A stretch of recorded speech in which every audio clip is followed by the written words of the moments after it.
कहानी की शुरुआत होती है आरिसू नाम के एक लड़के से जिसे गेम्स खेलना बहुत अच्छा लगता था।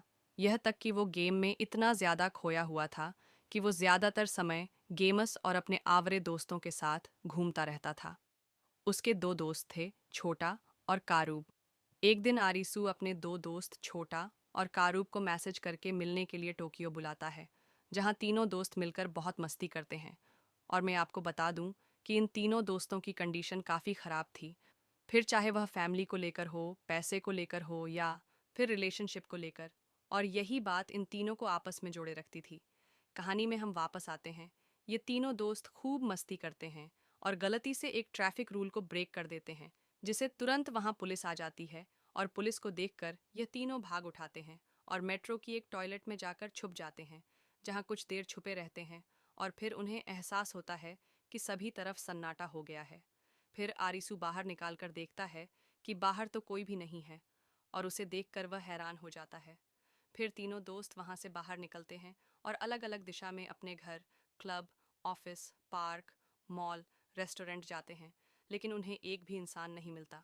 फिर तीनों साथ आते हैं और आपस में बात करते हैं और बताते हैं कि उन्हें पूरे टोक्यो में कोई भी नहीं दिखा। फिर आरिसू सोचता है कि कहीं यह कोई सपना तो नहीं है। और भी कई ख्याल उन तीनों के दिमाग में चल रहे होते हैं, लेकिन इन सभी ख्यालों को भुलाकर वह डिसाइड करते हैं कि पूरे टोक्यो में जब कोई नहीं है तो चलो मस्ती करते हैं। फिर जैसे ही वह मस्ती करने के लिए मॉल में जाने लगते हैं, वैसे ही एक बिल्डिंग से तेज रोशनी दिखाई देती है।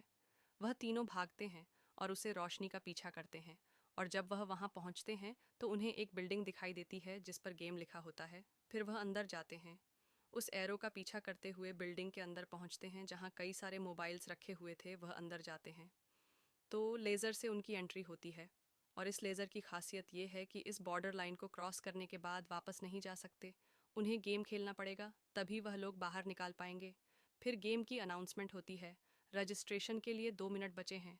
फिर इसके बाद एक लड़की दिखती है, जिससे आरिसू को पता लगता है कि इस अजीब दुनिया में और भी लोग हैं। फिर वह आगे जाने लगते हैं। तभी एक लड़की और आ जाती है। फिर फ़ोन से आवाज़ आती है कि रजिस्ट्रेशन कंप्लीट हुआ।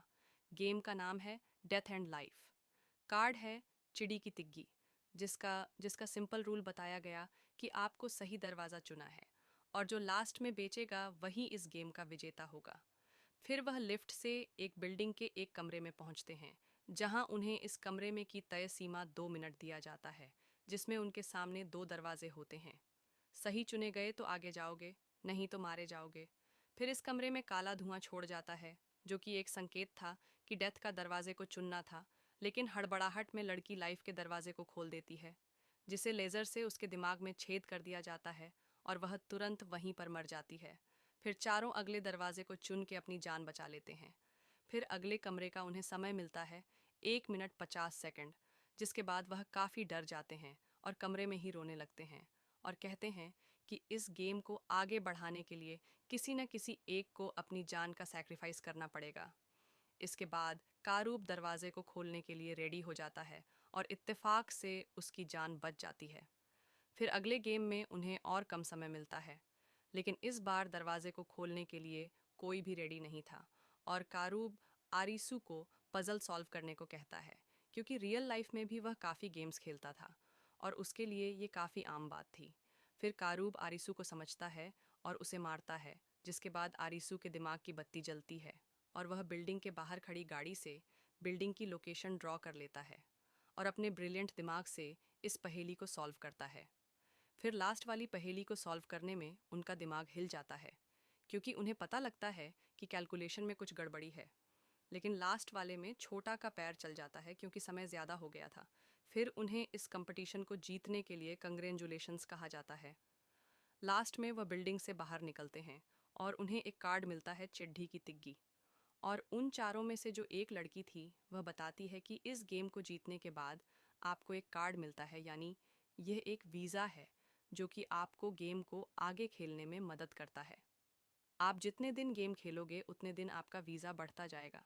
और अगर आपने गेम खेलना बंद कर दिया तो आसमान से एक लेज़र आएगी जो कि आपका दिमाग में छेद कर देगी और आप तुरंत वही मर जाओगे। लास्ट में एक आदमी दिखता है जो कहता है कि इस गेम का कोई अंत नहीं है और आज उसका वीज़ा एक्सपायर हो गया है और ये कहते ही वह लेज़र से मर जाता है और पार्ट 1 यहीं समाप्त होता है।